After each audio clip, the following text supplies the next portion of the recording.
Boynton Beach fica localizada no sul da Flórida, nos Estados Unidos da América.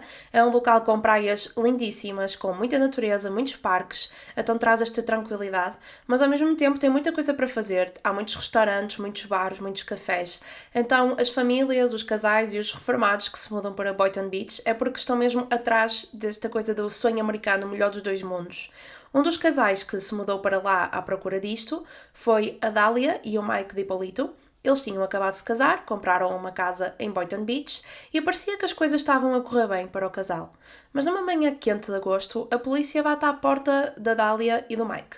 Na altura só o Mike estava em casa, ele abriu a porta, ainda estava em tronco nu e estava meio desorientado porque tinha acabado de acordar. E ele nem sequer teve tempo para raciocinar, porque no momento a seguir um dos polícias perguntou-lhe: "O senhor é o Michael DiPolito? Preciso que venha connosco, a sua mulher contratou uma pessoa para o matar." Este é o caso da Dália DiPolito, que tentou contratar um homem para matar o seu marido Mike, mas que felizmente falhou.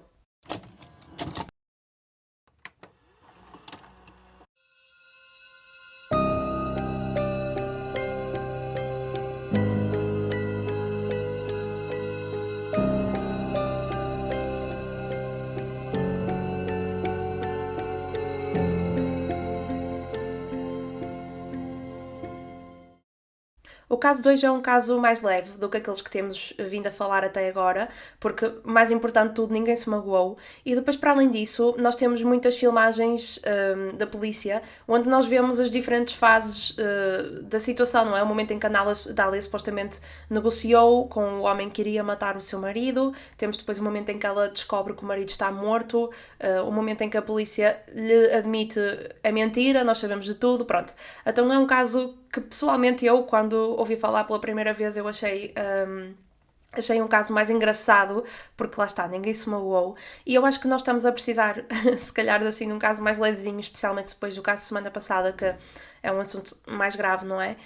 E pronto, até eu, para mim, não é para a investigação, achei que me fazia bem ver assim um caso mais levezinho. Então vamos começar.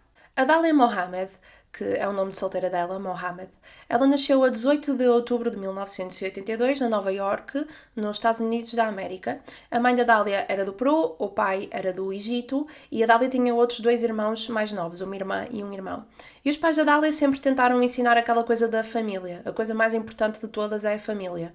Eles também eram muito religiosos, tanto que a Dália andou numa escola católica e depois os pais tinham aquelas coisas mais de ir à missa, depois tinham os almoços de domingo, eles iam muitas vezes de férias juntos, depois iam dar passeios ao parque de tarde, pronto. Então tinham aquelas coisas mais, aqueles rituais mais de família, aquelas tradições que basicamente envolviam-os a todos.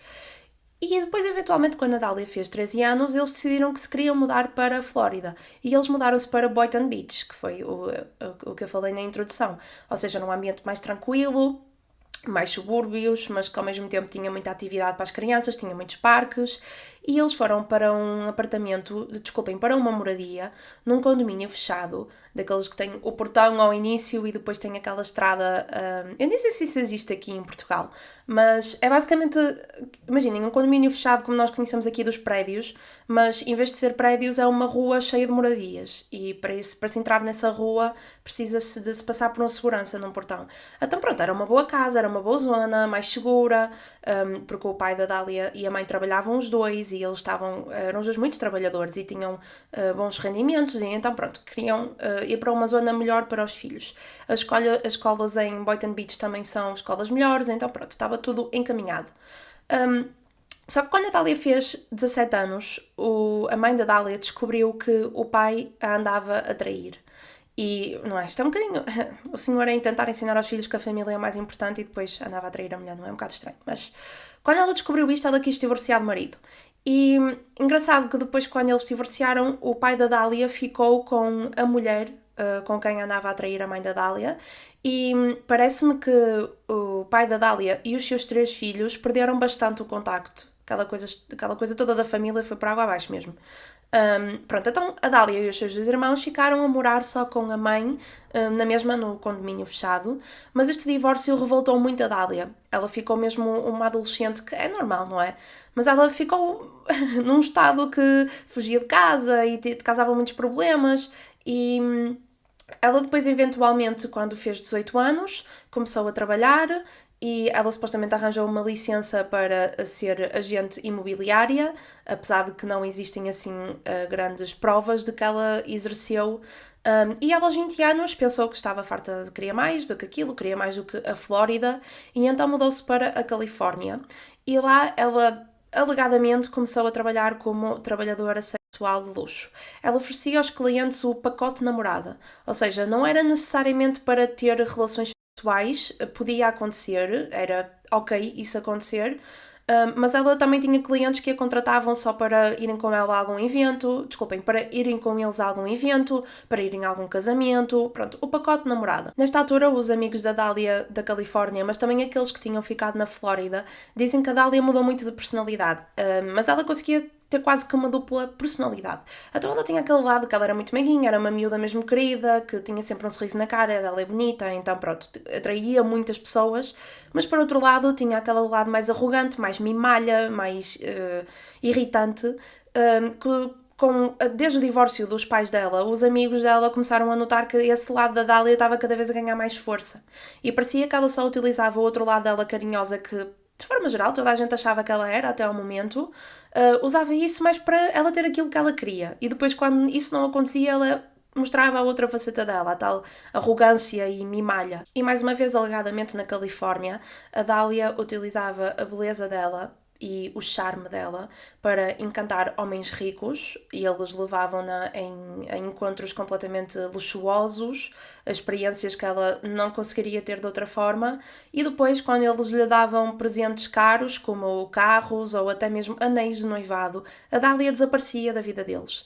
Ou seja, ela usava-os um bocadinho para ter possibilidades financeiras. E os amigos da Flórida dela diziam que, apesar da Dália não trabalhar, ela tinha sempre dinheiro. Ou seja, ela tinha a licença para ser agente imobiliária, no entanto, nenhum deles havia a exercer, mas ao mesmo tempo ela tinha sempre dinheiro. Tanto que depois, mais tarde, a Dália faz operações cosméticas, ela põe implantes mamários e faz põe botox nos lábios, não é?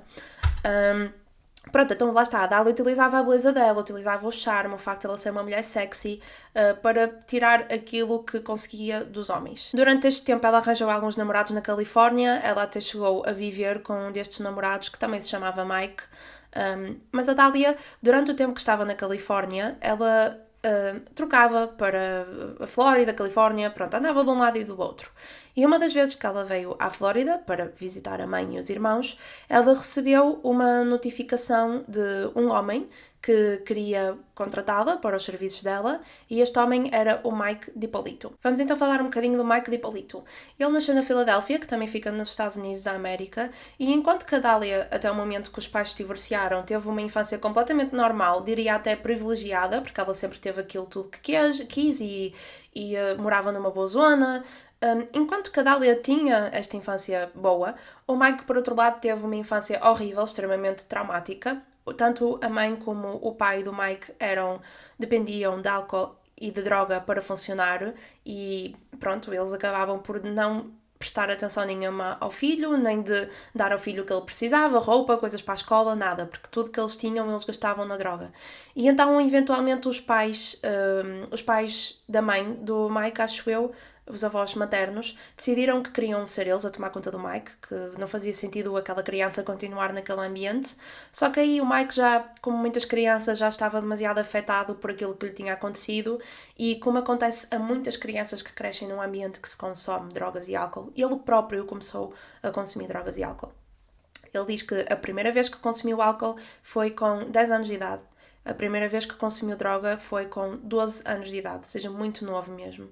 Ele foi para a reabilitação pela primeira vez com 15 anos, e ele diz que ao longo da sua vida toda foi para a reabilitação mais de 10 vezes, o que é realmente uma infância mesmo muito problemática. E isto depois nós vamos ver que afeta muito a forma do Mike ser para o resto da sua vida. Com cerca de 20 anos, o Mike começou a vender droga lá numa ruazita onde ele morava em Filadélfia, e pronto, ele é conhecido como um bom traficante de droga, porque ele fazia sempre preços mais baratos do que os outros traficantes. Mas por outro lado, ele também tinha problemas, porque às vezes alguém pagava-lhe para ele lhe dar a droga e ele dizia tipo, dou-te amanhã, e depois nunca mais dava a droga. Pronto, ou seja, eles aqui já tinha também problemas, até mesmo em ser traficante ele falhava às vezes às pessoas.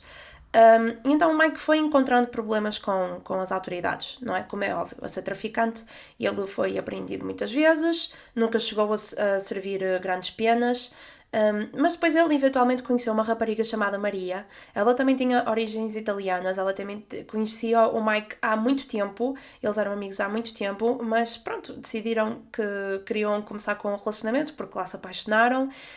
E depois mais tarde eles casaram-se até. Apesar do que mais tarde o Mike faz à Maria, que basicamente é trocá-la pela Dália, mas já vamos falar disso. Apesar disso, a Maria diz que o Mike é uma boa pessoa, que ela tem noção que ele nunca faria nada com vontade de magoar alguém, que ele quando magoa alguém é tipo um dano colateral, que ele não tem maldade de querer mesmo que alguém esteja mal.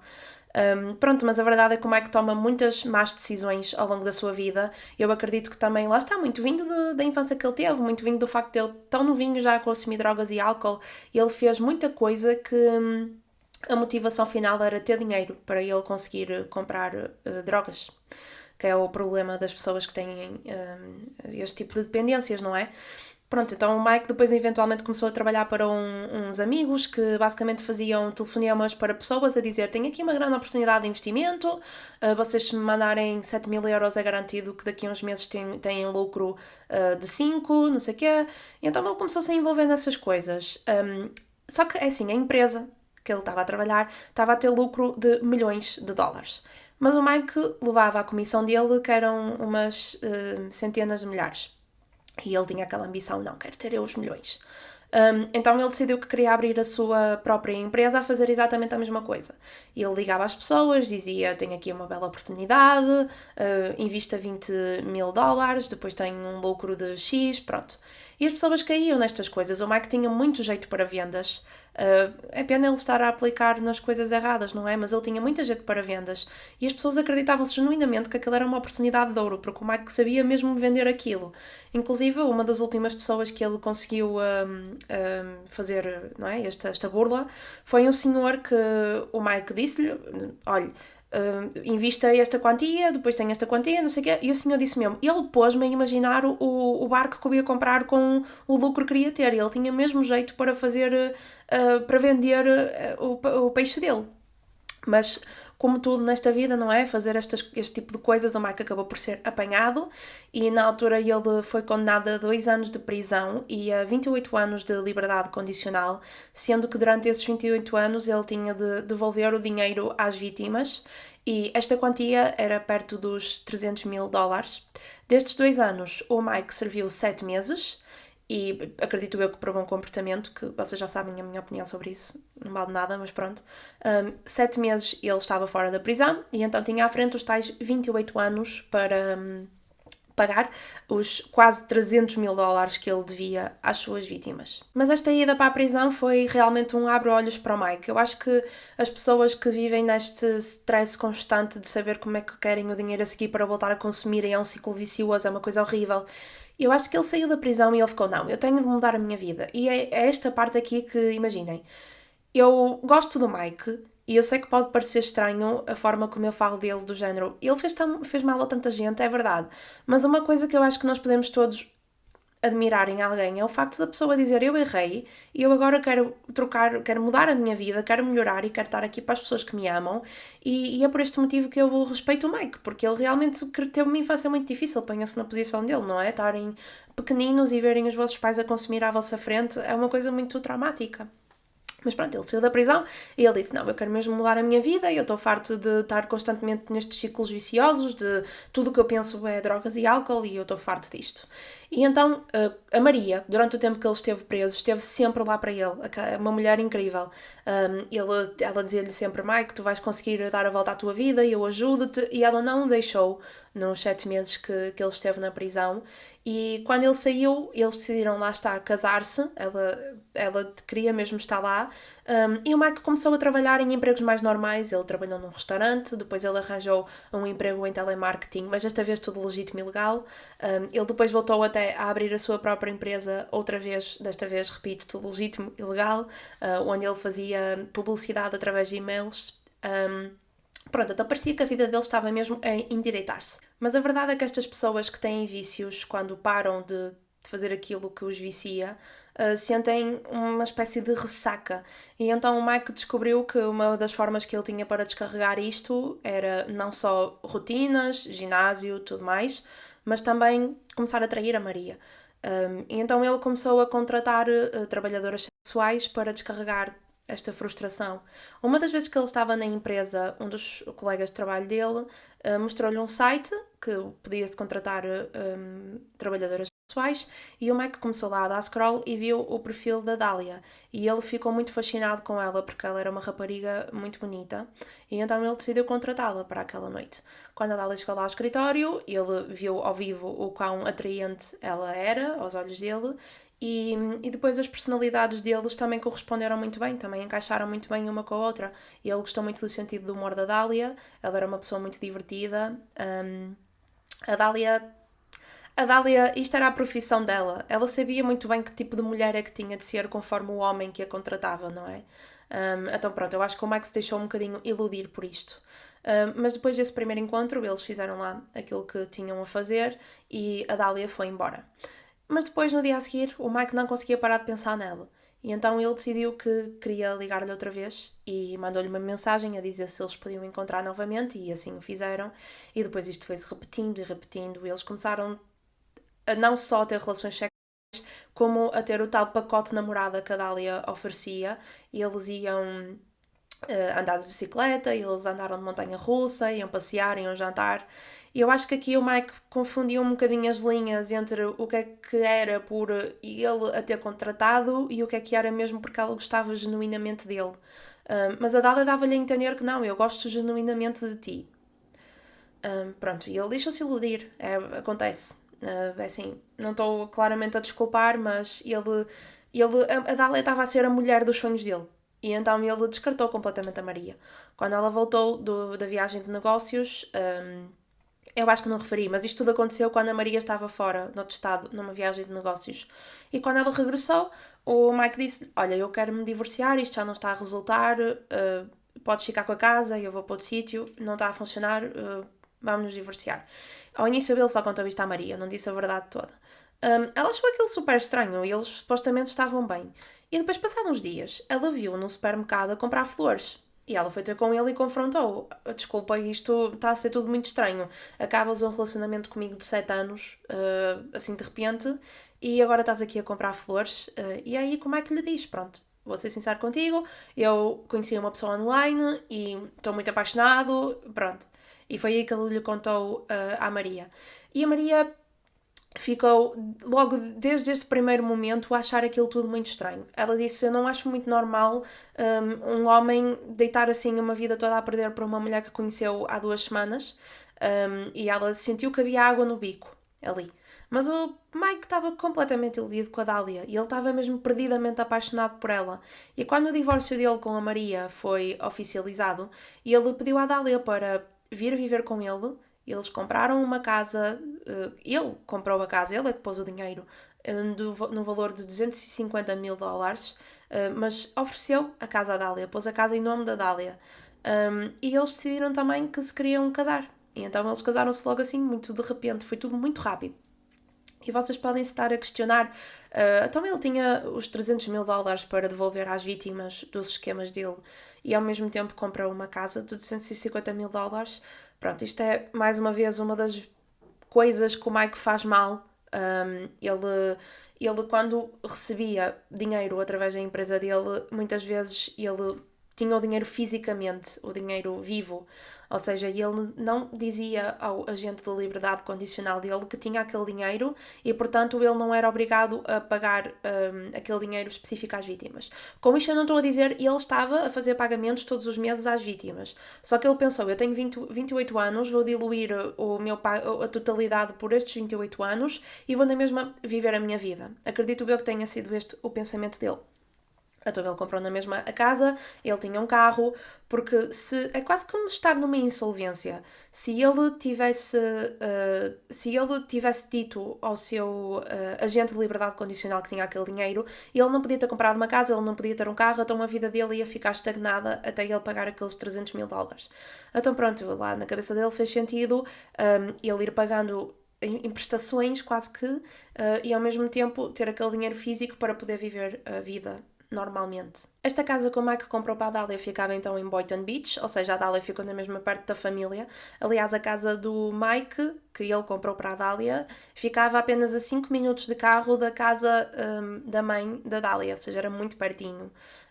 E para além disto, quem vendeu a casa ao Mike foi a Dália, porque vocês se lembram, ela tem a licença para ser uma agente imobiliária e, tanto quanto a história conta, esta foi a única venda da Dália. E então ela, para além de receber uma casa, recebeu a comissão por ter sido ela a fazer a venda. A família do Mike e a família da Dália sabia que eles estavam a namorar, que tinham um relacionamento. No entanto, eles não sabiam que eles tinham casado. E então o Mike e a Dália um dia convidam-nos para irem até lá à casa deles, à casa que eles tinham acabadinho de comprar, e contar-lhes a notícia. Nós casámos-nos. E toda a gente ficou... Como assim? Vocês conhecem-se tipo há uns meses. Mas pronto, acho que ninguém ficou propriamente feliz. A mãe da Dália diz que ficou muito chocada por a filha ter tomado assim uma decisão tão repentina, que não era costume dela. E a mãe do Mike também disse que ficou mesmo confusa porque é que o filho dela estava a ser tão apressado. Pronto, então a mãe do Mike voltou assim à história, não é? Esta foi a única altura na história toda que eu vi a mãe do Mike a dizer qualquer coisa. Eu não sei se depois eles fizeram as pazes, se eles conseguiram parar de consumir drogas e fizeram as pazes com o filho, não sei. Mas pronto, ela, em relação ao facto de ele ter se casado com a Dália tão de repente, ela falou e disse apenas isto, que achou muito estranho, que achou que foi tudo muito repentino. Mas a Dália e o Mike estavam a ser o casal perfeito, o casal sensação. Eles tinham os dois um bom aspecto físico, a Dália tinha aquelas novas maminhas novas, tinha os olhos grandes, as pestanas compridas, os lábios grossos, o corpo bem tonificado e definido. O Mike, por outro lado, parecia que tinha acabado de sair do programa do Jersey Shore, era musculado, tinha origens italianas, era moreno, tinha aquele sotaque que encantava as raparigas, e eles eram criaturas de rotinas, principalmente por causa do Mike, pelo que percebi. A Dália não era tão fã disto, mas ela entrou na onda dele. Eles acordavam cedo, iam passear os dois cães que se chamavam Bella e Linguini, nomes muito fofos. Eles iam passear os cães, depois voltavam, iam ao ginásio, isto tudo antes das 7 da manhã. Depois iam trabalhar, não sei o que a Dália ia fazer, mas iam trabalhar. Depois, à noite, iam para discotecas na Flórida. Ou seja, a rotina deles era ginásio de manhã, discotecas à noite. E era esta a vida deles. E eles pareciam que estavam muito felizes com isto. Pareciam que tinham um amor mesmo genuíno um pelo outro. E tanto quanto nós conseguimos perceber, o Mike tinha mesmo este amor pela Dália. Ele estava quase que encantado por ela, não é? Ele tinha quase que uma obsessão pela Dália. E ele achava que ela também tinha estes sentimentos por ele. Isto porque a Dália ao início era muito carinhosa, tinha muito amor para dar ao Mike. Como eu referi no início, ela puxava-o a fazer coisas que saíssem da rotina dele. Ele andou de montanha-russa pela primeira vez por causa da Dália. Ele tinha muito medo, mas foi porque ela puxou por ele. Eles iam andar de bicicleta espontaneamente, ela deixava-lhe cartas de amor no frigorífico, a dizer: tu és o melhor homem que eu já conheci, amo-te para sempre. Era uma paixão mesmo daquelas de filme. Ela sabia que ele tinha estado preso, ela sabia da liberdade condicional, ela sabia as circunstâncias todas, sabia que tinha o dinheiro para pagar e mesmo assim aceitava-o. E é assim, o Mike quando diz isto eu acho que ele esquece que ele também tinha a Maria, que também aceitava isto tudo nele. Aliás, ele foi preso e ela esteve lá sempre à espera dele. Mas pronto, ele diz que isto é uma das coisas que o atraiu para a Dália. Ela aceitava-me mesmo com os meus defeitos todos, mesmo com o meu passado, com a minha história, com as minhas limitações, mesmo hoje em dia, a cena de eu ter de pagar o dinheiro, a cena de eu estar em liberdade condicional, não poder fazer certas coisas, e ela estava sempre lá para mim. Mas se há uma coisa que nós já aprendemos com estes casos, é que um casal pode fingir que está feliz, quando na verdade não está feliz. E neste caso, a Dália não estava feliz. E aqui começam a aparecer os podres da relação. O Mike, de repente, ele já estava em liberdade condicional há 6 anos. E ele, de repente, começou a ter várias visitas do agente de liberdade condicional dele. É basicamente uma pessoa que fica responsável por se assegurar que o Mike está a fazer tudo direitinho, que está a pagar o dinheiro como deve, que não está a quebrar nenhuma das condições da liberdade condicional. Por exemplo, no caso do Mike, não consumir drogas. Acredito que isto seja para todas as liberdades condicionais, não é? Não quebrar, não infringir a lei. Mas pronto, ter a certeza que ele estava a fazer tudo como eles queriam que ele estivesse a fazer. E em 6 anos ele não tinha visitado uma única vez. E é isto que nós queremos quando estamos em liberdade condicional, ok? Não temos visitas do nosso agente de liberdade condicional, quer dizer que estamos a fazer as coisas bem, que não estamos a cometer nenhuma infração, ou pelo menos que eles não sabem que estamos a cometer nenhuma infração. E ele de repente começou a ter imensas visitas. Por exemplo, uma vez eles foram lá à casa e ele disse: Olha, Mike, desculpa estar-te a fazer isto, mas nós realmente recebemos uma informação de que tu tinhas droga em casa e precisamos de revistar a casa. E o Mike ficou tipo: O quê? Eu não tenho droga em casa. Mas pronto, deixou. Eles entraram, revistaram a casa toda, não encontraram nada. Depois, numa outra vez, ele e a Dália foram passar um fim de semana fora a um hotel e o Mike nessa manhã foi muito cedo ao ginásio, criatura de rotinas. Quando ele desceu, ele viu alguns polícias à beira do carro dele. E quando mais tarde ele ia entrar no carro com a Dália, eles ainda estavam lá. E perguntaram-lhe: Este carro é seu? E ele disse: Sim, é meu. E ele: Olha, nós recebemos uma informação de que tem drogas dentro do carro e, portanto, vamos precisar de lhe revistar o carro. E o Mike ficou tipo: Outra vez, mas está bem, pronto, eu estou em liberdade condicional, tenho de deixar que vocês me revistem o carro, força. Eles revistaram o carro, não encontraram nada. E depois, uma outra vez, uma terceira vez, o Mike também estava a chegar à beira do carro e tinha lá 2 polícias. E eles perguntaram mais uma vez: O senhor é o Mike? Este é o seu carro? E ele: Sim, sou eu. Olha, recebemos uma informação. E ele disse: Olha, isto já é a terceira vez que está a acontecer. Eu não sei o que é que está a passar. Alguém claramente está a tentar fazer com que eu vá preso, porque eu estou em liberdade condicional. Eu não tenho drogas, eu não sei o que é que se está a passar. Mas, força, revistem o carro, porque eu já estou mesmo farto disto. Aliás, ele andava a guardar os documentos das outras vezes que ele tinha tido estas visitas surpresa, porque ele queria mesmo mostrar à polícia: Olha, está a ver, já vieram aqui 2 vezes e não encontraram nada, é a terceira vez, pronto. Mas eles voltaram a ver o carro. Mas desta vez a pessoa que lhes deu a informação de que havia lá drogas aparentemente deu uma localização muito precisa. A pessoa que ligou disse que o Mike tinha escondido as drogas por baixo do pneu suplente. E na altura eles ficaram lá e disseram tipo: Pode abrir o pneu suplente? E o Mike ficou tipo: Eu nunca fiz isto, o carro é relativamente novo, eu nunca precisei de pegar no pneu suplente, aliás, eu nem sequer sei como é que tiro isso aí. E eles lá perceberam como é que se fazia e a verdade é que por baixo do pneu suplente estavam 2 saquinhos com droga. E o Mike disse: Isso não é meu. Depois ele começou a chorar. Ele, não é, isto é uma coisa muito grave. Não, é diferente encontrar droga a uma pessoa normal, tipo, que nunca tinha tido problemas com a lei pela primeira vez, ou encontrar drogas a uma pessoa que está em liberdade condicional. E ele começou a chorar, a dizer: Juro, isso não é meu, isso não é meu. E a verdade é que eram 2 saquinhos com uma quantidade muito pequenina. O Mike tinha sido preso na altura por fazer aquela questão toda da fraude e ele também já tinha tido problemas com as autoridades por causa de vender drogas. E os polícias que lhe foram registrar o carro ficaram tipo: Realmente esta quantidade, tipo, ele não está a vender isto de certeza. Parece mesmo que alguém o está a tentar lixar, especialmente pelas chamadas constantemente, a dizer: Ele tem droga, ele tem droga. Pronto, então a polícia dessa vez, também por causa da reação do Mike, dele ter ficado então choque a chorar, deixaram-no ir. Sempre que isto acontecia e a Dália estava com o Mike, ela ficava super irritada, cruzava os braços, ficava lá encostada a Manabir. É sempre a mesma coisa, estou farta de estás em liberdade condicional. Não podemos ir a lá, e para além disso, não podemos ir a lado nenhum, porque tu tens de falar com o teu agente, não podemos ir espontaneamente passar o fim de semana fora, porque tu tens de pedir autorização para sair do estado. Eu estou farta que tu estejas em liberdade condicional. E o rapaz, tipo: O que é que tu queres que eu faça? Eu estou em liberdade condicional, tipo, tenho de aceitar as consequências das minhas ações. E ela, tipo, sempre a queixar-se: E porque estás? E então ela, um dia, foi ter com ele e disse: Olha, Mike, eu tenho um plano, tenho uma ideia. Tu neste momento, a tua dívida está em $191.000. Ou seja, se lembram, inicialmente estava perto de 300 mil e ele já tinha pago às vítimas o suficiente para que agora a dívida dele fosse $191.000. E ela disse-lhe: Eu tenho uma ideia. Eu dou-te $91.000 e tu arranjas os 100 E assim acaba a tua liberdade condicional, porque pagaste tudo que devias às vítimas, e nós podemos ser um casal livre, feliz, como os outros casais. E o Mike na altura ficou tipo, oh Dália, a sério, tu és um amor, obrigada, estou-te super grato, e eu vou arranjar os $100.000, eu vendo coisas, o que for preciso, eu vou buscar todos os bocadinhos de dinheiro que tiver, e eu vou arranjar os $100.000, porque, relembro, ele tinha muito dinheiro físico escondido do agente de liberdade condicional. Eu arranjo o dinheiro e tu emprestas-me os tais 91, estou-te mesmo grato, não sei o quê. E foi mais uma coisa a reforçar na cabeça do Mike: esta é a mulher perfeita para mim. Que mulher é que estaria disposta a dar, assim, $100.000 do bolso dela para me ajudar a sair desta situação? Tudo bem que também iria melhorar a vida dela, mas ao mesmo tempo é um ato de altruísmo muito grande. E o Mike estava mesmo muito grato à Dália. Então a Dália disse-lhe: eu já tenho os $91.000 do meu lado, quando arranjares os 100 mil, começa-me a transferir o dinheiro e depois fazemos um grande pagamento.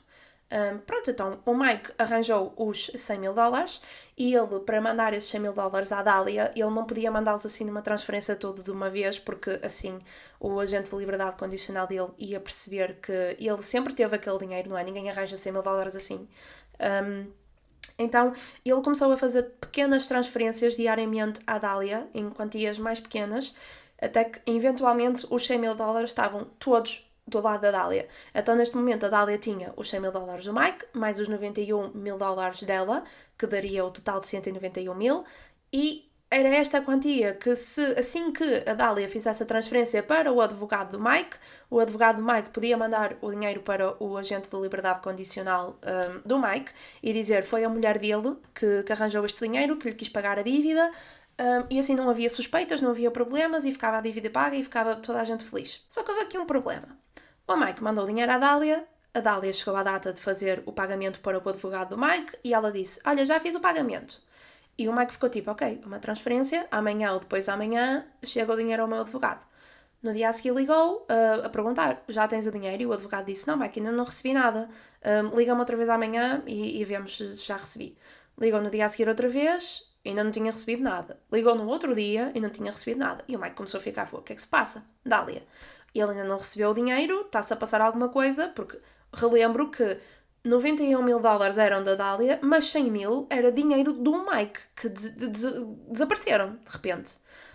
E a Dália começou a dar desculpas, a dizer: é porque a minha conta era no país não sei o quê, e quando é estas coisas demora mais tempo. Mas o Mike, como já tinha andado em esquemas, em fraude para tirar dinheiro às pessoas, ele sabia que não era bem assim como ela estava a dizer, que independentemente disso, no máximo 2-3 dias o dinheiro tinha de ter caído na conta. Mas a Dália continuava: porque isto e porque aquilo, e ela chegou mesmo a dizer-lhe será que se calhar foi o teu advogado que roubou o dinheiro? Já pensaste nisso? Se calhar ele recebeu o dinheiro e, em vez de mandar para o agente de liberdade condicional, roubou e ficou com ele. E o Mike ficou tipo: não, nem pensar, eu confio no meu advogado. Depois, claro, que ficou um assunto tabu, porque o Mike queria saber o que é que tinha acontecido ao dinheiro, a Dália parecia que fazia de tudo para que ele não falasse do que é que aconteceu ao dinheiro. E a Dália também, sempre que ele falava outra vez do assunto, ela tentava utilizar o corpo dela, o charme dela, o facto dela ser sexy, para tentar desviar o assunto. Tentava muitas vezes ter relações com o Mike quando eles iam falar disso, e o Mike estava tão estressado porque tinha acabado de perder $100.000 que ele até perdeu o interesse sexual com a Dália, e ele estava mesmo nervoso.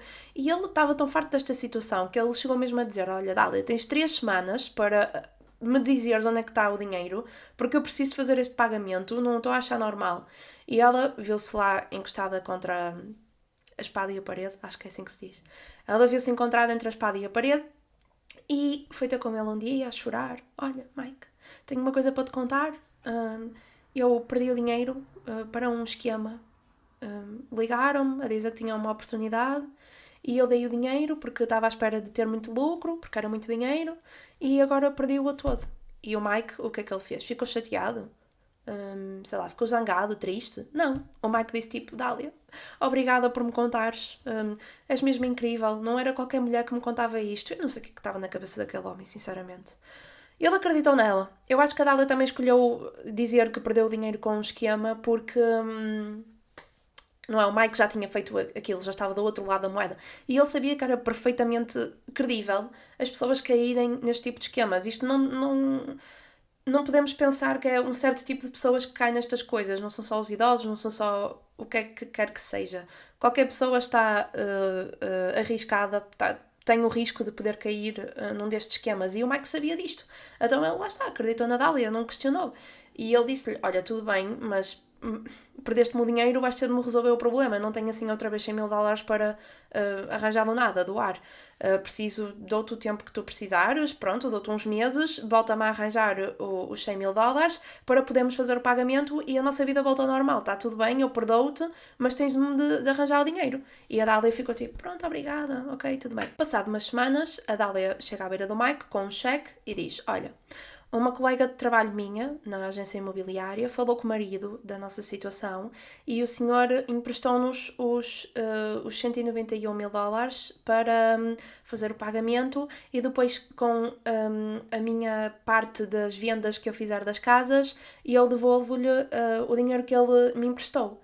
E o Mike ficou um bocadinho, ok, pronto, tá, é muito bondoso mesmo, mas acreditou-se mais uma vez. E então a Dália e o Mike foram com um cheque e deslocaram-se ao escritório do advogado do Mike para lhe entregarem o cheque. Quando eles chegaram lá, a Dália começou a chorar, a dizer, eu não sei se é isto que eu quero fazer, eu não sei se te quero dar este dinheiro todo, porque na altura que a Dália não sabia explicar o que é que tinha acontecido ao dinheiro. O Mike uma das vezes disse-lhe tipo, Dália, foste tu que ficaste com o dinheiro. Pronto, e ela levou aquilo muito a peito e disse, eu não me acredito, tu não confias em mim, tu desconfiaste de mim e agora não sei se és o homem correto para mim e se eu devia estar a dar-te este dinheiro todo. E o advogado do Mike e o Mike estavam tipo, não, está tudo bem, ele perdoou-te, não sei o quê, dá o dinheiro, dá o dinheiro. E ela, não sei bem o que é que aconteceu, esta parte da história eu não percebi muito bem, mas desde o momento em que ela entregou o cheque até o momento que o cheque chegou à mão do advogado, a quantia que estava lá passou de 191 mil para 191 dólares. E então, quando o advogado do Mike viu que o dinheiro estava em 191, o Mike estava na sala de espera e o advogado saiu e disse, olha Mike, está a 191, não está a 191 mil, alguma coisa está a acontecer aqui. E nesta altura a Dália já tinha saído do escritório do advogado e estava à espera à beira do carro. E o Mike ficou tipo, ok, eu tenho de ir com ela, tenho de ver o que é que se está a passar. E o advogado do Mike disse, olha, isto para mim já está a soar a esturro, já está aqui, ela está-te deu-lhe a entender, ela está-te a tirar dinheiro, tipo, não confies nela, não sei o que é que tu estás a fazer casado com esta mulher, ela está claramente a enganar-te. E o Mike ficou tipo, eu não posso estar agora a falar destes meus problemas, não é? Não posso estar a falar disto, eu estou preocupada com os 191 mil dólares. Mas a verdade é que o advogado disse, eu já não me sinto confortável em estar-te a representar, eu vou-te dar o contacto de uma colega, que se ela quiser pode-te aceitar como cliente, mas eu já não me sinto confortável em estar envolvido nisto. E então o Mike, pronto, perdeu aqui o advogado dele, de anos, que confiava. Ele foi ter com a Dália ao par do estacionamento e quando ele chegou lá, ela estava acompanhado de um homem e uma mulher e ela disse-lhe, olha, esta é a minha colega de trabalho e este é o marido dela que me emprestou o dinheiro. E o Mike disse tipo, olha, está a 191 dólares, não... e ele ignorou-os ao casal. E foi tipo quase que aos berros com a Dália. Dália, o que é que se está a passar? Não está a 191 mil dólares, está a 191. E ela começou outra vez com as desculpas dela. Eu não sei, deve ter sido ele que o teu advogado, foi o teu advogado que fez isto, não sei o quê. Ela estava a responsabilizar toda a gente menos ela. Depois acontecem uma série de acontecimentos em que basicamente o marido da colega de trabalho da Dália, o homem que estava lá no estacionamento à beira do carro, diz ao Mike, está tudo bem, eu passo um novo cheque para a nova advogada, porque o outro estava em nome do outro advogado do Mike, já não era válido, não é? Eu passo um novo cheque com a quantia nova, amanhã vem comigo ao banco, e depois ele disse qualquer coisa tipo, Mike, eu para ter a segurança de que tu vais devolver o dinheiro, de que a Dália vai devolver o dinheiro, e eu preciso que tu me dês 10 mil dólares, para eu ter a certeza, tipo uma entrada, e o Mike deu-lhe os 10 mil dólares, ele estava a entrar... Ele teve tantos anos a fazer isto às pessoas e ele próprio estava a cair num esquema, não é? Porque, surpresa, este homem não era de facto o marido de uma colega de trabalho da Dália. Ele foi, sei lá, um amigo e uma amiga da Dália que ela arranjou para montar este esquema todo e assim desta forma eles também saíam com algum dinheiro. Não sei como é que não viu isto. Mas pronto, ele pagou-lhe estes 10 mil dólares e depois o homem desapareceu. Ele desapareceu os 191 mil dólares, desapareceu o cheque, desapareceu tudo. E a Dália, não sei o que é que se passa, não sei. Nesta altura, o Mike também começou a encontrar cartas a ameaçá-lo e a pedirem-lhe quantias grandes de dinheiro. Ele encontrou uma carta no carro, por exemplo, que lhe dizia: preciso que deixes 40 mil dólares nesta localização, não sei o quê, não contes nada à tua mulher, coisas desse género. E o Mike começou a ficar muito paranoico, porque era assim, ele já andava a receber aquelas visitas todas do agente da liberdade condicional. Uma das vezes encontraram droga no carro que ele não sabia que não era dele. Depois a questão do dinheiro que tinha acontecido com a Dália, não é? Pronto, ele estava mesmo muito nervoso, andava muito ansioso, andava muito paranoico. E uma das vezes que ele até foi à esquadra para falar de uma das cartas que tinha recebido, ele disse mesmo à polícia: eu ando tão mal que eu prefiro mesmo que alguém me parta o vidro do carro e me dê um tiro na cabeça. Ou seja, para nós vermos o estado em que ele andava mesmo muito mal. E ele não conectou, infelizmente, os pontos para perceber que isto era a Dália, que isto era tudo a Dália a tentar tirar-lhe mais dinheiro, a Dália a tentar fazer com que ele fosse preso outra vez, porque ele estava em liberdade condicional e, portanto, se a polícia encontrasse droga no carro dele, ele seria preso novamente. Isto era tudo ela a tentar ver-se livre dele e, enquanto não o fazia, tirar-lhe o máximo de dinheiro possível. Mas o Mike, na altura, não se apercebeu disto e eu acho que nós não podemos dizer: eu nunca me aconteceria isto, porque assim, ele estava apaixonado por ela, ele estava cegamente apaixonado por ela, ela parecia que tinha um veneno que o intoxicava e que ele ficava completamente cego. E pronto, ele não viu os sinais, ele não viu os sinais de alerta e a Dália andava a fazer o que queria dele. E ele andava muito mal e ela percebeu-se disto, não é? E então ela pensou: ele já me anda a fazer muitas perguntas do dinheiro, ele já anda se calhar a desconfiar de mim. E então que ideia de gênio é que ela teve? Olha, Mike, estou grávida, vais ser pai. E ele ficou muito feliz, ele queria muito ser pai, ia ser pai pela primeira vez. E isto fez com que ele se esquecesse temporariamente da situação toda do dinheiro, que se esquecesse que andava alguém atrás dele para lhe lixar a vida. E ele, na altura, quando falou com os polícias, ele disse que achava que era alguém da altura em que ele cometia os crimes, que era traficante, que andava naqueles esquemas.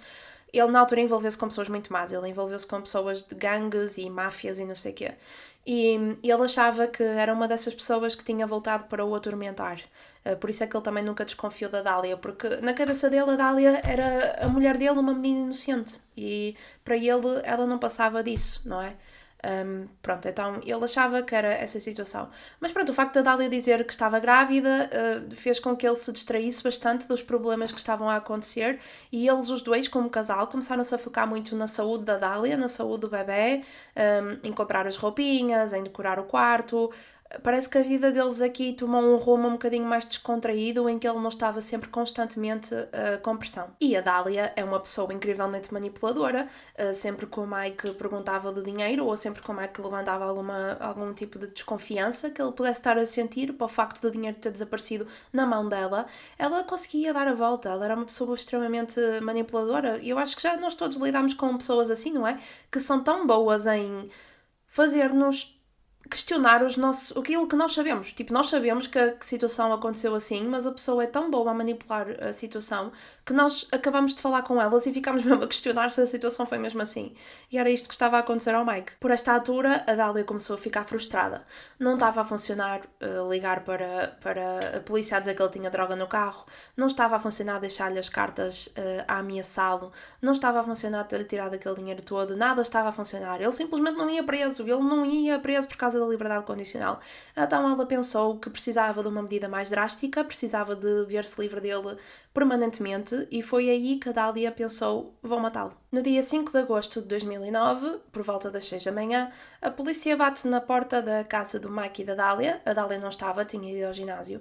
E então o Mike abre a porta e, como eu expliquei na introdução, ele estava meio desorientado porque tinha acabado de acordar, eram só 6 da manhã. E eles perguntaram-lhe: o senhor é o Michael DePolito? E ele disse: sim, sou eu. E ele, quando os viu, começou a pensar: será que é outra vez uma busca por causa da minha liberdade condicional? Será que aconteceu alguma coisa à Dália? Mas ele não conseguiu sequer verbalizar aquilo que estava a pensar, porque um dos polícias disse-lhe logo: o senhor tem de vir connosco, a sua mulher contratou uma pessoa para o matar. E o Mike ficou mesmo completamente chocado. Ele achava que ele e a Dália estavam apaixonados, estavam felizes, iam ser pais, estava tudo a correr bem, porque é que ela ia contratar alguém para lhe tirar a vida? Ele colaborou com a polícia e ele foi vestir uma t-shirt e foi até ao carro da polícia para eles o levarem para a esquadra, onde ele pudesse aguardar em segurança por o que ia acontecer. Depois a polícia procede a montar uma cena do crime. Na altura que a Dália contratou o tal homem para assassinar o Mike, ela disse-lhe que queria que ele fizesse de conta que aquilo tinha sido um assalto que correu mal, ou seja, levar algumas coisas, ou então fazer de conta que levou algumas coisas, deitar coisas ao chão, esse tipo de cenas, não é? E então eles trabalharam dentro da casa, mas também trabalharam fora da casa, puseram as fitas da cena do crime, puseram lá alguns carros de polícia, tudo para fazer a Dália acreditar de que o crime tinha acontecido de verdade. E depois faltava a última peça, não é? A Dália. Então o sargento Frank, que era um dos polícias que lá estava, ligou à Dália. Ela estava no ginásio, ela não atendeu a primeira vez. Ele ouviu, em vez disso, a voz do voicemail. Daqui fala a Dália, se me estão a ligar eu não puedo atender, assim que puder, devolvo a chamada. E um segundo depois de ele ouvir o voicemail e desligar, a Dália liga-lhe de volta. Ela atende e pergunta o que é que se passa e ele explica-lhe que ela precisa de vir para casa o mais rápido possível. Então a Dália mete-se no carro e vem para casa. Quando a Dália chega à casa, ela para o carro no meio da rua, sai e começa a correr para ir ter com os polícias que estavam lá. Ela vê a cena toda, não é? Vê as fitas, vê os carros da polícia, vê que a porta para o apartamento dele estava aberta, completamente aberta, e que estavam pessoas dentro do apartamento, ou seja, ela percebeu que tinha acontecido alguma coisa. Ela chegou à beira do sargento Franco, o mesmo polícia que lhe ligou, e ele diz-lhe mais uma vez: a senhora é a Dália de Polito, o seu marido é o Michael, e ela diz que sim, e ele diz: desculpe dizer-lhe, mas o seu marido está morto. E a Dália aqui, a atuação da vida dela, sim senhor, Oscar, ela começa a chorar, mesmo antes dele dizer, antes dele terminar a frase, ela já está, ela chora, chora, depois as mãos estão assim a tremer, muito bom, muito bom. I'm Sergeant Ramsey. I'm the one that called you. Thank you for coming. I'm sorry to call you. Listen, we had a report of a disturbance at your house. Is your husband Michael? Okay, I'm sorry to tell you, ma'am. He's been killed. E então a Dália está lá a chorar, a tremer as mãos, a dar gritos, a tentar chegar-se ao Sargento Frank, tipo a pedir um abraço, não é para se reconfortar um bocadinho, mas o agente Frank está a segurar-lhe pelos ombros e está tipo a afastar-se dela. He's been killed, man. I'm sorry. No, he's not. Listen. No. Try to calm down.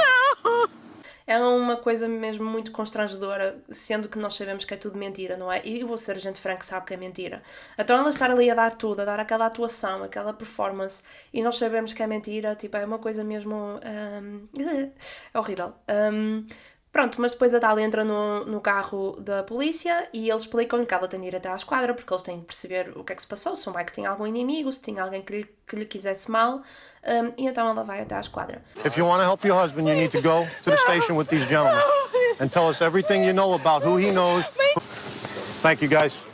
E nós temos estas filmagens todas já agora. Nós temos estas filmagens, estes momentos tão ótimos, porque um programa que existe nos Estados Unidos da América chamado Cops andava a seguir a esquadra de Boynton Beach naquele dia. É um programa que basicamente quer mostrar à comunidade da zona o que é que a polícia da zona está a fazer pela comunidade. E então eles escolhem assim esquadras aleatórias pelos Estados Unidos e seguem durante um dia os polícias daquela esquadra. E tipo, calhou mesmo bem, porque neste dia eles estavam com a polícia de Boynton Beach, na Flórida. E por isso é que nós temos estas filmagens todas. Antes de continuarmos a falar desta atuação magnífica da Dália, eu gostava de vos explicar como é que chegamos a este ponto, como é que a Dália chegou a este ponto de decidir que queria matar o marido, como é que ela contratou alguém para matar o marido e como é que a polícia descobriu que ela tinha feito esta contratação. E para isto nós precisamos de falar de um homem chamado Mohammed. E então, a Dália e este homem conheciam-se há muitos anos e eles eram uma espécie de parceiros sexuais. Sempre que eles tinham aquele tipo de relação, eram amigos, mas sempre que estavam juntos tinham relações sexuais, mesmo depois da Dália se casar com o Mike. E então a Dália confiava muito neste homem. E ela, uma das vezes que esteve com ele, disse-lhe: olha, o Mike é abusivo, ele bate-me, trata-me mal e eu preciso mesmo de acabar com a vida dele. Ela disse-lhe mesmo assim, sem qualquer tipo de hesitação, que queria matar o Mike. E o Mohammed na altura ficou um bocadinho apreensivo e ele demonstrou isto à Dália e ele ficou tipo, Dália, tens a certeza? Tipo, isto não é solução para nada. Tipo, e ele disse-lhe que achava que não era boa ideia, mas disse-lhe do género, faz o que tu quiseres, mas não me quero envolver. Não conheço... Porque ela perguntou-lhe, tu conheces alguém para fazer isto? E ele disse, não conheço ninguém, não me quero envolver. Mas depois ele acabou de estar com ela e ele começou a pensar, pá, se eu não fizer nada, se eu estou a dizer que não me quero envolver, ela vai arranjar outra pessoa para fazer isto, ela vai matar o marido e eu não me ia sentir de consciência tranquila saber que ela ia matar uma pessoa e eu não fazer nada. E então ele vai até à esquadra da polícia de Boynton Beach e diz o que é que acabou de acontecer. Ele conta, eu tenho uma amiga que me disse que queria matar o marido. A polícia ficou tipo, claro, não se estava muito bem a acreditar ao início, mas depois ele começou a dar mais detalhes, tipo, ele disse, ela tem esta altura, tem este cabelo, não sei o quê, e então a polícia começou a ficar mais interessada. Mas ele, no entanto, não lhe soube dizer qual era o último nome da Dália, porque ele não sabia o último nome do Mike, ele só sabia que ele se chamava Mike e que ela se chamava Dália, e ele também não sabia dizer o nome da rua onde eles moravam. Então a polícia tinha aqui algumas falhas na história que eles precisavam de preencher, eles precisavam de compreender se o Mohammed estava mesmo a contar a verdade. E então eles decidiram que iam utilizá-lo como uma espécie de agente duplo, em que ele ia novamente falar com a Dália e dizer que conhecia uma pessoa que a Dália podia contratar para matar o Mike, mas ao mesmo tempo ele estaria a usar escutas e, portanto, a polícia podia ficar a saber se era mesmo estes os planos da Dália e, para além disso, conseguir identificá-la. Então, no dia 1 de agosto de 2009, no dia a seguir, o Mohammed mandou uma mensagem à Dália e disse, olha, vamos nos encontrar outra vez no mesmo sítio que ontem, que era à beira de uma estação de uma bomba de gasolina, e ele disse, vamos nos encontrar outra vez para falarmos disto, porque eu se calhar consigo-te ajudar. E, por outro lado, a polícia pôs-lhe escutas no carro e também pôs câmaras no carro para poderem ver a Dália, para poderem ver a interação. E então o Mohammed dirigiu-se até ao local de encontro, a Dália também. Assim que ela saiu do carro, eles começaram a tirar fotografias, procuraram a matrícula no sistema e viram que aquele carro pertencia a uma pessoa chamada Mike DiPolito e eles assumiram que esta seria a vítima, que era o marido da Dália. E depois eles viram tudo, viram a Dália a entrar no carro do Mohammed e depois, graças às câmaras e às escutas que tinham colocado no carro, conseguiram ver a conversa dos dois e ouvir o que eles estavam a dizer. Quando a Dália entra no carro, ela começa logo a falar de negócios, começa logo outra vez a dizer que está interessada em matar o Mike e o Mohammed diz-lhe, eu conheço um homem e não é merda, ele é profissional no que faz, tudo o que ele vai fazer é fazer o que tem a fazer e pronto, está feito. Okay, well, all I'm trying to say is, this guy's a professional. It's not. All he does is get it done. That's it. Right. Depois do Mohammed dizer isto, a Dália só responde certo e depois o Mohammed diz-lhe, ele é profissional, ele é bom no que faz, e a Dália pergunta-lhe, mas como é que é suposto eu saber em que dia que ele vai fazer isto? But now, how am I supposed to know what day he's going to do it? E assim, estas respostas da Dália estavam a dizer à polícia de que ela queria mesmo fazer isto, ela queria mesmo matar o marido. Ou seja, qualquer desconfiança que eles tivessem até ao momento, de não ter a certeza se o Mohammed estava a contar a história correta, eles aqui ficaram a perceber que era mesmo verdade. Também durante a conversa, a Dália diz ao Mohammed que é impossível alguém desconfiar dela, que ninguém vai alguma vez pensar que uma rapariga como ela seria capaz de fazer isto, que ninguém lhe apontaria o dedo. Nobody's going to be able to point a finger at me. E antes de sair do carro, a Dália dá $200 ao Mohammed para ele entregar ao tal homem que ela está a contratar para ele comprar a arma do crime e também dá 2 fotografias do Mike para que ele possa identificar o Mike e depois disto sai do carro sem nenhum tipo de problema na vida, ela sai mesmo descontraída, como se estivesse ali a falar de coisas perfeitamente normais com um amigo. Então estava na altura da polícia continuar com o plano e eles tinham de arranjar este tal homem que a Dália acabou de contratar para matar o Mike.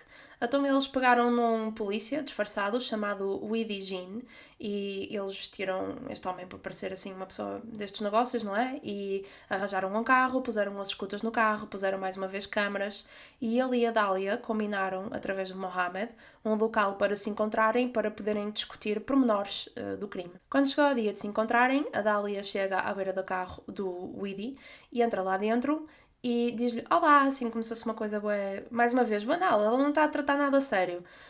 E o Edie diz que a experiência dele como detetive, depois mais tarde ele disse isto, não é? Ele disse que a experiência dele como detetive fez-lhe perceber que tipo de pessoa que a Dália era imediatamente. Ela foi encontrar-se com um homem que estava a contratar para matar o marido, com um vestido cai-cai azul clarinho, com o cabelo apanhado, cheirosa, disse ele. Ela estava lá, parecia que ia para o atrair. Foi a sensação que ele teve, que ela estava lá também para o atrair. E então, não é? Como ele queria ganhar a confiança dela, uma das primeiras coisas que ele lhe disse é que ela estava muito boa. E a Dália responde com um sorriso, a bater as pestaninhas, obrigada. Depois disto, a Dália entra em modo negócios e pergunta-lhe logo o quão rápido é que podemos tratar disto tudo. Bem, isso depende de ti. Eu queria tratar disto já esta semana. How soon can we get everything going?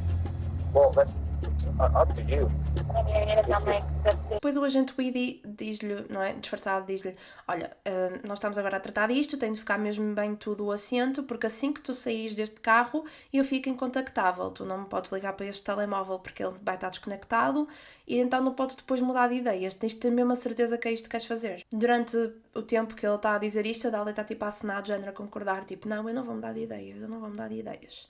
E depois o Weedy diz-lhe, olha, pronto, então eu vou até a vossa casa, dou-lhe 2 tiros na cabeça, parto umas janelas, mando umas coisas ao chão, assim vai mesmo parecer que foi um assalto que correu mal. A Dália responde-lhe que o Mike está em liberdade condicional e que por causa disto tem muitas pessoas que não gostam dele e que, portanto, ela está a dar a entender de que ninguém vai desconfiar de nada, as pessoas vão assumir que foi alguém por causa do rancor que tem ao Mike, por causa dele estar em liberdade condicional. O Edie depois pergunta à Dália se ela vai aguentar bem a pressão de ter a polícia a perguntar-lhe se ela teve alguma coisa a ver com o assassinato do marido, se ela não vai ceder, se ela, pronto, não é? A questão está sempre a ser interrogada, se ela não vai acabar por contar a verdade. E aí a Dália responde, eu não vou fazer isso, eu sou muito mais rija do que pareço. Eu sei que as pessoas olham para mim e pensam, oh, que menina fofinha, mas eu não sou. lot tougher than what I look. I know you're like, oh, what a cute little girl, whatever. You know, but I'm not. E o Edie, mais uma vez, não é? Para deixá-la mais dentro do elemento dela, diz-lhe, ai sim, tu és linda. E ela responde, obrigada. Depois disto, a Dália pergunta se o Edie não pode assassinar o Mike antes em público. Ela diz-lhe, por exemplo, na quarta-feira de manhã ele vai ao banco para entregar algum dinheiro ao parceiro de negócios dele que fica tipo no edifício a seguir. E se ele não podia interceptá-lo no caminho, e ele até ficava com o dinheiro que tirasse ao Mike. Eles falam desta possibilidade durante algum tempo. Eu não sei bem porque é que ela não queria que ele fizesse aquilo em casa deles. Talvez porque ia manchar o tapete, não sei. E eles falam desta possibilidade há algum tempo, mas no fim fica acordado que se calhar é um bocadinho arriscado porque está muita gente em público e ele não teria a oportunidade certa para matar o Mike e preferem, combinaram os dois que era preferível fazer isto na casa da Dália e do Mike. E depois ela está mesmo modo missão. Ela dá-lhe a rotina toda do Mike, ela vai com as horinhas todas apontadas para saber o que dizer. Ela diz, ele acorda todos os dias por volta das 6 da manhã, ele vai passear os cães entre as 7h30 e as 8, depois ele vai ao ginásio, apesar de que na quarta-feira ele não vai porque ele fez uma lipoaspiração e está na cama ainda não está curado, não sei o quê, pronto, ela está ali mesmo ali a dar os detalhes todos, mesmo a querer estar envolvida no processo de como matar o marido. E o Edie volta a dar a entender, tipo, tens a certeza que é isto que queres fazer? E assim, eu acho que na altura Mohammed perguntou porque a polícia disse-lhe para ele perguntar, e eu acho que o Edie mais uma vez estava a insistir tanto do tens a certeza, olha que quando saís deste carro vai ser mesmo isto. Porque a polícia queria ver se a Dália desistia, se ela não ia mesmo cometer o crime que é solicitar um homicídio. Não é? E eu acho que eles estavam-lhe a dar muitas oportunidades para ver se ela em algum momento dizia, olha, agora que falas, se calhar não tenho a certeza que quer tirar uma vida. Mas não, ele voltou a perguntar e a isto ela respondeu, não vão mudar de ideias, eu tenho 5000% de certeza. Quando eu digo que eu vou fazer uma coisa, eu faço, não vais ter nenhum problema comigo. I'm positive, like 5,000% sure. E esta coisa que ela diz dos 5000% de certeza depois vira uma espécie de meme. Em tribunal, várias pessoas para gozar com ela dizem muitas vezes 5000%. Houve uma altura que depois o Mike também a dizer qualquer coisa disse tipo, tenho 5000% de certeza que ela vai presa. Ou seja, depois isto aqui vira quase que a frase para identificar o caso, este 5000% de certeza. Porque ela depois alega, já vamos lá, mas ela depois vai alegar tipo, eu não sabia que estava a fazer, e as pessoas ficam tipo, estás a gozar, tu disseste que tens 5.000% de certeza. Mas pronto, o negócio estava feito, estava oficializado, a Dália ia pagar $7.000 pelo assassinato do Mike. Mais uma vez ela sai do carro do Edie sem qualquer tipo de preocupação na vida, sai lá plena, maravilhosa, e pronto, ficou o negócio feito e estava planeado então que no dia 5 de agosto o Mike seria assassinado. E então, voltando um bocadinho atrás na história, à frente no tempo, não é? Aquilo tudo que eu já vos contei, ela estava no ginásio, porque na altura ele disse-lhe que convinha ela não estar em casa, não é? Obviamente, então ela decidiu que ia ao ginásio. A polícia ligou-lhe, ela voltou, fez aquele espetáculo, entrou no carro e foi para a esquadra. Foi neste ponto que ficamos. Então vamos falar agora do que é que aconteceu depois dela ter ido para a esquadra, supostamente para responder a perguntas completamente normais para um assassinato. O detetive que está a falar com a Dália começa logo a perguntar-lhe: o Mike tinha algum inimigo, ou ele tinha alguém que lhe quisesse fazer mal, que lhe quisesse fazer isto? E a Dália diz: ele estava em liberdade condicional, ele tinha muita gente que não gostava dele, porque ele recentemente andava a tentar sair da liberdade condicional, aquela questão toda que falamos, que ele ia pagar os $191.000 que faltava pagar às vítimas. Pronto, e ele tinha muita gente que não gostava dele por causa disto. Ela própria já, não é, aqui a tentar dar uma solução para a investigação à polícia, a dizer, olha, provavelmente foi alguém que por causa dele estar em liberdade condicional não gostava dele, etc, etc. Ela disse, as pessoas não estavam felizes por ele estar a sair de liberdade condicional porque ele estava-lhes a dever mesmo muito dinheiro. E até aqui o detetive que está a falar com ela está a tratá-la como uma viúva, não é? Uma vítima também, uma pessoa que está em luto. Ele não está a interrogá-la, está tipo a ter uma conversa. Mas não é numa sala de interrogações, mas não está tipo, diz-me o que é que foi, foste tu. Não, está a tratá-la mesmo bem. E ele, quando ouviu isto da liberdade condicional, ele ficou curioso e começa a perguntar-lhe, mas tens nomes? Mas sabes quem? E ela não soube dizer quem, ela não soube dizer nomes, ela só soube dar respostas muito vagas, do género, pessoas. E ele tipo, mas pessoas? E ela, pessoas, não sei nomes. E depois um momento que muita gente critica, do género, ela notava-se bem aqui que não era verdadeiramente uma esposa em luto, porque a Dália aproveitou este momento para começar a falar dos podres da vida do Mike. Ela falou desta questão da liberdade condicional, que até aqui é uma coisa que faz sentido, obviamente podia ser mesmo alguém que por causa disto queria fazer mal ao Mike, não é? Mas ela depois começa a dizer, ele tinha muitos problemas com a droga, tinha muitos problemas com o álcool, não sei o quê. Começa ali a tentar contar os podres, quase que a tentar mudar a percepção que o detetive que estava a falar com ela tinha sobre o Mike. E muita gente, ao ver isto, diz, pronto, acho que aqui, se eles não tivessem desconfiados dela, se eles não tivessem visto aquelas gravações, este momento eles já iam começar a questionar porque é que ela estaria agora a falar disto, sem ninguém lhe perguntar nada, sem ninguém pedir para ela falar do marido, da vida do marido. Ela começou não a falar do quão incrível o Mike era, não a falar do quão bondoso ele era, mas sim a falar que ele tinha problemas de droga e de álcool. Desculpem eu às vezes estar a fazer esta voz, mas é que tipo, a Dália irrita-me muito. Ela é uma pessoa horrível e para além disso ela fala de uma forma que me irrita mesmo. Ela fala assim, tipo, é muito irritante. Depois disso o detetive tem saído da sala por algum motivo, vai fazer qualquer coisa e a Dália está tipo sentada normal na cadeira. E depois quando ele sai parece que ela fica tipo, espera, eu estou demasiado calma, e começa outra vez a chorar. É mesmo uma atuação. E depois quando o detetive volta, ele faz-lhe mais algumas perguntas. E ele pergunta-lhe se eles os estão bem, se têm problemas financeiros, e a Dália está a tentar pintar uma relação perfeita, mente, não é? Porque eles tinham sim problemas financeiros. Ela diz-lhe, não estava tudo bem entre nós. E foi aqui que o detetive chama uma pessoa à sala. Não é o Mike. Ele chama o Edie, o tal detetive que estava disfarçado para supostamente ser a pessoa que a Dália ia contratar, só que ele estava na mesma vestido com a roupa que a Dália o viu e estava algemado, ou seja, ele aqui também ainda estava em disfarce. E o detetive que estava a entrevistar a Dália pergunta-lhe, tu conheces este homem? E a Dália não responde, e depois ele pergunta logo ao homem, supostamente que a Dália contratou, tu conheces esta mulher? Porquê é que estavas na casa desta mulher? E ele não responde, mantém sempre a cabeça baixa, e depois ele diz, levem-no daqui. E ele volta a sair da sala, e ele fica mais uma vez sozinho com a Dália. E pronto, aqui o jogo estava aberto, o detetive já estava farto desta palhaçada de estar a fazer de conta que a Dália era uma vítima, e ele aqui começa a interrogá-la como uma suspeita, como uma criminosa, e não como uma mulher que está em luto por causa do marido. Ele diz-lhe, tu hoje vais presa por solicitação de homicídio. Estás presa. Aquele homem é um polícia disfarçado. Nós filmamos tudo o que tu disseste. Tu vais para a prisão por solicitares homicídio do teu marido. Eu não fiz nada. Tu não ouviste o que eu acabei de dizer? Eu ouvi, mas eu não. Ouve. Está tudo filmado. Tu foste fotografada a entrar no carro dele. I didn't do anything. Did you hear what I just told you? I heard what you said, but I didn't do Everything, anything. listen to me.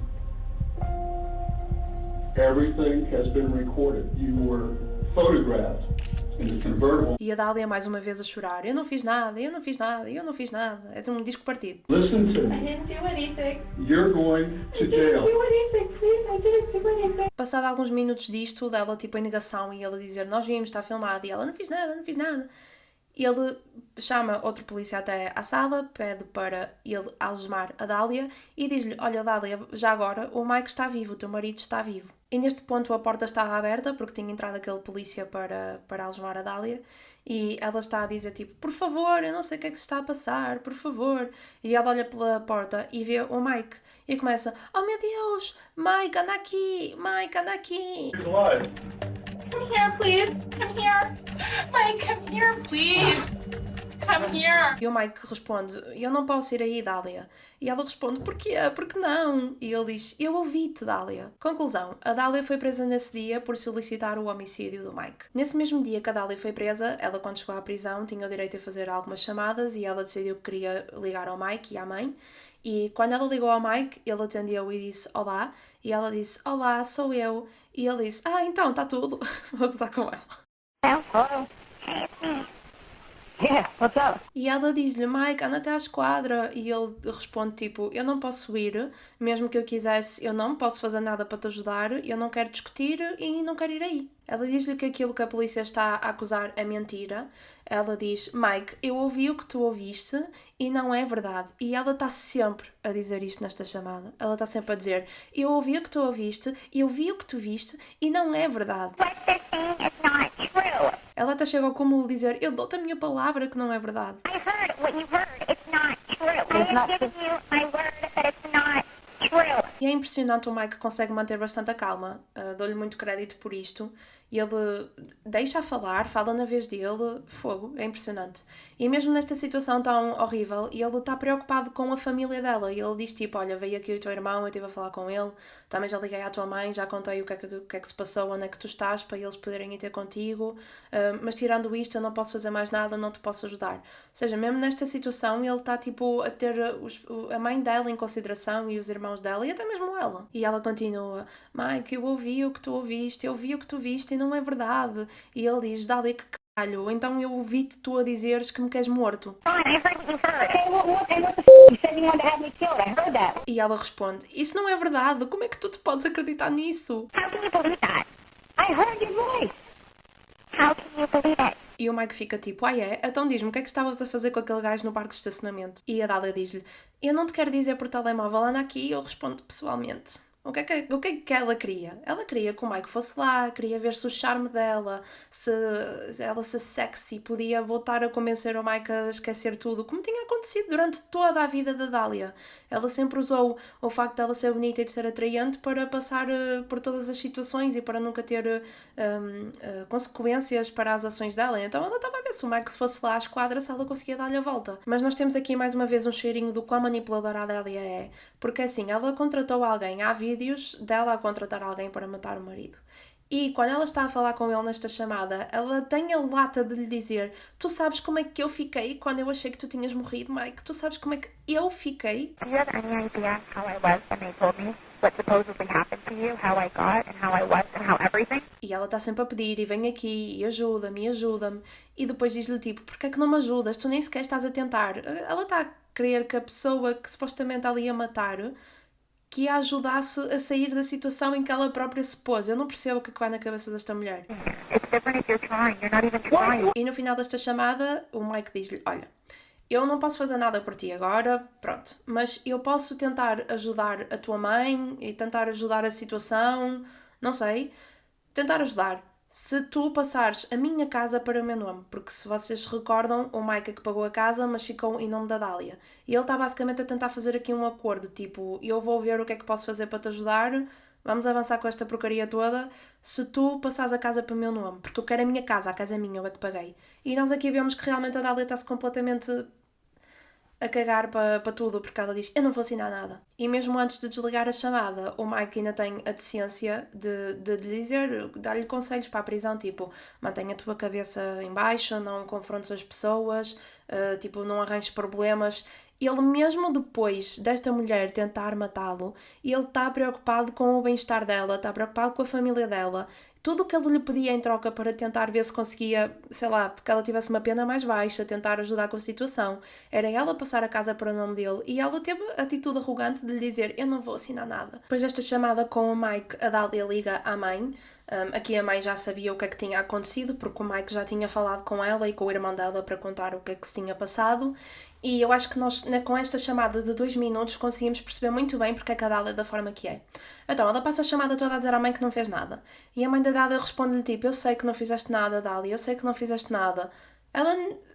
Ela assumiu logo, a filha não fez nada, tipo, ficou logo do lado dela, sem se calhar um raspanhete, tipo, Dália, o que é que tu foste fazer? Contratar uma pessoa para matar o teu marido? Não, ela ficou tipo, eu sei que não fizeste nada, Dália, eu sei que não fizeste nada. E a Dália diz à mãe, eu sei que ele está na minha casa, eu quero fora da minha casa.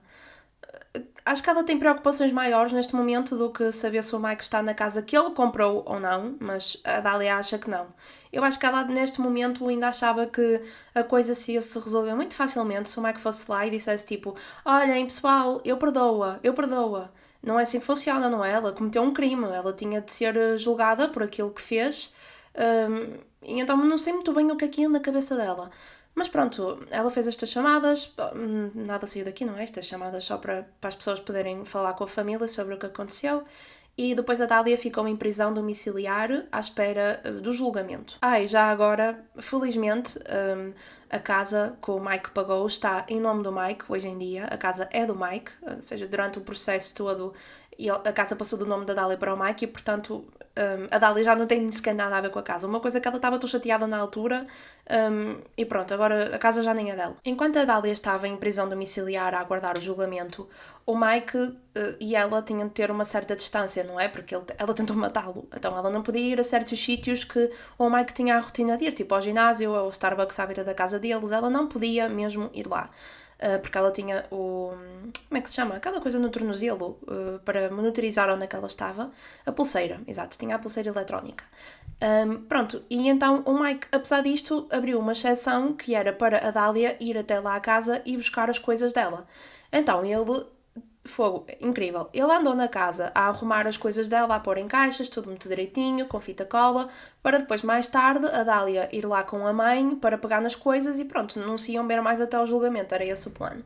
Só que enquanto o Mike estava a arrumar as coisas da Dália, ele encontrou vários tampões usados espalhados pelas gavetas da Dália, tipo encostados assim em cantinhos dos móveis, e foi aqui que o Mike ficou a perceber que ela não estava grávida, que ela tinha fingido a gravidez e que ele não iria ser pai porque ela não estava grávida. Isto vai parecer extremamente ridículo e chocante, mas este caso teve direito a 3 julgamentos. No primeiro, o advogado da Dália tentou explicar que a Dália achava que aquilo era um vídeo que eles estavam a fazer para ter direito a um programa de reality show. Ela disse que o Mike adorava esse tipo de programas, que ele queria ter o seu próprio programa e que eles tinham acordado que iam fazer aqueles vídeos e ela estava a atuar e que aquilo era uma cena que depois eles iam submeter para tentar ganhar fama, mais especificamente o Mike, foi toda a ideia do Mike. Claro que isto é mentira, por amor de Deus. Em nenhuma das conversas que a Dália teve no dia que foi apanhada com a polícia, na chamada que ela fez com o Mike de 10 minutos, em nenhum momento ela referiu que ela estava a atuar, que ela sabia que aquilo era uma coisa para um programa. Ela nunca disse isto. Foi uma ideia que o advogado dela deu, não é? De certeza. E então, pronto, a defesa dela foi toda à base de ela estava a atuar, aquilo era para um programa de reality show. Pronto, obviamente os júris não engoliram isto, não é? E então, neste primeiro julgamento, a Dália foi condenada a 20 anos de prisão. No entanto, depois veio-se a saber que uma das pessoas que estava no júri era conhecida, não sei o quê, do Mike. E não pode, há aqui um conflito de interesses, não é? Claro que essa júri ia votar para a Dália ser culpada. Pronto, e então eles tiveram de repetir tudo. E uns anos depois, penso eu que 3 anos depois, houve um segundo julgamento e desta vez o foco do advogado da Dália, que era um novo advogado, ela comprou um advogado mais conhecido, que tinha mais casos públicos de defender até celebridades, e este advogado que ela contratou tentou focar o julgamento todo na história de vida do Mike, nos problemas que o Mike já teve com a autoridade, que o Mike já esteve preso, que o Mike tinha aquele dinheiro todo e não pagava às vítimas. Então o julgamento parece que parou de ser sobre o que a Dália fez, a contratação que ela fez, tudo o que ela queria fazer, e passou a ser o Mike e os problemas do Mike. E até houve uma altura que o Mike disse lá no julgamento, tipo... Olha, eu já servi o meu tempo, eu já tive o meu próprio julgamento, eu assumi que cometi os meus erros e tipo, eu fui presa. Eu não percebo porque é que estamos agora a falar destas coisas quando eu já servi a minha pena. Nós devíamos estar a falar da situação da Dália, não é? Mas a verdade é que no final desse julgamento o júri tem de estar todo de acordo, eles têm de votar todos na mesma coisa, por isso é que às vezes eles demoram tanto tempo a deliberar, porque precisam todos dizer que sim ou que não. E eles não estavam a conseguir decidir, estava metade. Não sei, isto é já outra coisa, não sei como é que houve metade das pessoas a dizer que achavam que a Dália estava inocente. Eu vi uma pessoa do primeiro julgamento, uma pessoa que estava no júri do primeiro julgamento, a dizer que viu online, ou na televisão, não me lembro, o segundo julgamento em direto, não é? Porque transmitem às vezes, e essa pessoa estava a dizer que muita da informação que eles deram no primeiro julgamento não foi dada no segundo julgamento. Muitas das gravações, muitas das coisas que estavam presentes no primeiro não estiveram no segundo e, portanto, talvez tenha sido este o motivo para algumas pessoas do segundo julgamento acharem que a Dália não era culpada, não sei. Pronto, mas depois, como este julgamento não se tomou uma decisão, foi necessário um terceiro julgamento. Eles tentaram outra vez, os advogados da Dália, dizer ela estava a atuar, ela achava que era para um reality show, o Mike que é uma pessoa horrível, pronto. E no fim não adiantou de nada. A Dália foi condenada a 16 anos de prisão. Neste terceiro julgamento, o advogado da Dália também tentou apelar muito ao lado humano das pessoas, porque enquanto a Dália esteve em prisão domiciliar na casa da mãe, não é? À espera entre o segundo julgamento e o terceiro, ela engravidou e teve um filho. E então eles estavam a dizer, ela agora sabe o que é o amor de mãe, ela agora sabe o que é ser mãe, e ela só quer estar com o filho, como se isso desculpasse o que aconteceu, como se isso desculpasse o facto de ela ter tentado assassinar o Mike, não é? E durante estes 3 julgamentos, o Mike teve de estar lá, e ele já, de julgamento para julgamento, ele estava visivelmente farto de lá estar, mas ele tinha sempre bastante sentido de humor, apesar do que lhe aconteceu, ele parece que lida com as coisas do género, mais vale rir do que chorar, e ele hoje em dia tem uma namorada já há alguns anos, e parece que ele encontrou agora de vez a felicidade, eles já estão juntos há alguns anos, e pronto, parecem bem, claro que mas eles parecem bem. Pronto, por isso este caso é um caso que assim, ninguém se magoou, o Mike ficou um bocado traumatizado com a situação, mas como eu disse, parece que ele está a lidar bem.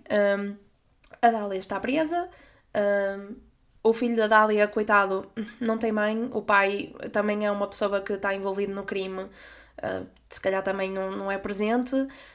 Uma situação completamente desnecessária. Se a Dália queria ver-se livre do Mike, por que não divorciar-se? Não sei. Este foi então o caso da Dália DePolito, que tentou matar o seu marido, Mike DePolito.